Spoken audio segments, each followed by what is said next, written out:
Hi, welcome to Viji's info.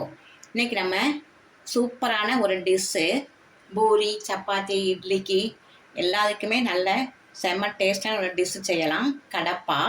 இதுக்கு நம்ம ஒரு பேஸ்ட்டு செஞ்சுக்கணும். தேங்காய் ஒரு மூடி, 4 பச்சை மிளகாய், பொட்டுக்கடலை ஒரு 2 ஸ்பூனு, கொஞ்சம் பெருஞ்சீரகம், இந்த 3ஐயும் போட்டு நம்ம நல்லா அரைச்சிக்கணும். அரைச்சிக்கிட்டு ஒரு கப்பு பாசிப்பருப்பு நல்ல கொலைய வேக வச்சுருக்கேன். அதே மாதிரி 2 உருளைக்கிழங்கு நல்லா வேக வச்சு நல்லா நைஸாக்கி வச்சுருக்கேன். ஒரு பெரிய வெங்காயம் பொடியாக கட் பண்ணி வச்சுருக்கேன். இஞ்சி பூண்டு தேவையில்லை நமக்கு. பூண்டு மட்டும் 2 நல்ல 1-2 தட்டி வச்சுருக்கேன்.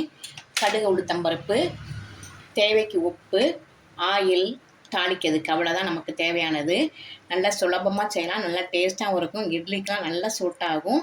இதை நான் எப்படி செய்யுது இப்போ காட்டுறேன். இந்த தேங்காய், பச்சை மிளகாய், பொட்டுக்கடலை, பெருஞ்சீரகத்தை இப்போ நம்ம அரைச்சிட்டு வந்துடலாம். இப்போ அடுப்பு பற்ற வச்சு தேங்காய் எண்ணெய் விட்டுருக்கேன். உங்களுக்கு என்ன எண்ணெய் பிடிக்குதோ அதை வச்சுருக்கீங்க. நான் தேங்காய் எண்ணெய் போட்டிருக்கேன் 1 ஸ்பூனு. இப்போ வந்து கடுகு உளுத்தம்பருப்பு இதில் போட்டுக்கலாம்.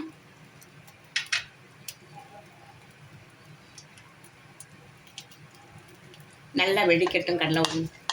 கடுகு உளுந்து நல்லா வெடிக்கட்டும். இப்போ 1-2 பொடிச்சு வச்சுருக்கிறேன் பூண்டை போட்டுடலாம்.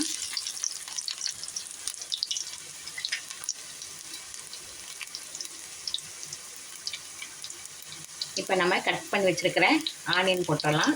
நீங்கள் ரொம்ப பொடியாகவும் கட் பண்ணலாம், நல்லா தான் இருக்கும். நான் கொஞ்சம் பரவாயில்லாமல் மீடியம் சைஸில் கட் பண்ணி வச்சுருக்கேன்.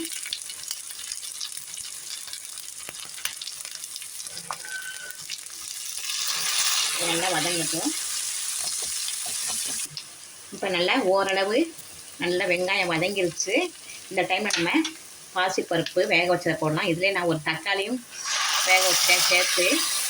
நீங்கள் தனியாக வதக்கினா வதக்கிக்கிங்க. இல்லாட்டா இப்படி பாசிப்பருப்போடையே சேர்ந்து ஒரு தக்காளி கட் பண்ணி போட்டீங்கன்னா நல்லா வெந்துடும்.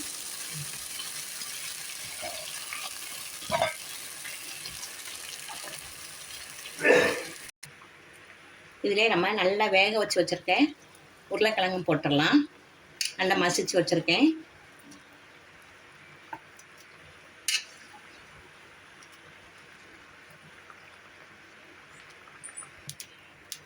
இந்த கிழங்கு பருப்பு எல்லாம் நல்லா 2 கொதி நல்லா வரட்டும். பச்சை வாசம்லாம் நல்லா போன பிறகு நம்ம அரைச்சி வச்சுருக்கோம் இல்லையா தேங்காய், அதை விட்டுறலாம். பாருங்கள் நல்லா கொதிச்சிருச்சு. இப்போ நம்ம அரைச்சி வச்சுருக்கோம் இல்லையா தேங்காய், பொரிகளில் பெருஞ்சீரகம், பச்சை மிளகாய் எல்லாத்தையும் அரைச்சி வச்சுருக்கோம். அதை போட்டலாம். கசகசா வேணால் நீங்கள் போட்டுக்கோங்க, உங்களுக்கு டேஸ்ட் இருந்தால். பிடிச்சிருந்தா கசகசா போட்டுக்குங்க.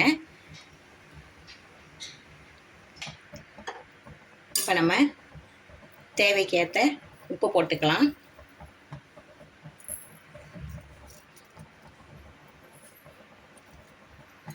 அவ்வளோதான். ஒரு கொதி வந்தோடனே நம்ம இறக்கிடலாம். சூப்பரான கடப்பா ரெடி ஆயிடுச்சு. நல்ல சைடு டிஷ்ஷு இட்லி, தோசை, சப்பாத்தி, பூரிக்கெல்லாம் சூப்பரான சைடு டிஷ்ஷு. நீங்கள் ஏதாவது கெஸ்ட்டு வந்தாங்கன்னா, நிறைய பேர் வந்தாங்கன்னா, 4-5 பேர் வந்தாங்கன்னா இதை செய்யலாம். நல்ல கணிசம் கொடுக்கும். இது ரொம்ப ஈஸியானது தான். ஒரு 2 கிழங்கு உருளைக்கிழங்கு, ஒரு 100 பாசிப்பருப்பு இருந்தாவே நல்லா கணிசம் வந்துடும். பாருங்கள் எவ்வளோ இருக்குது பாருங்கள்.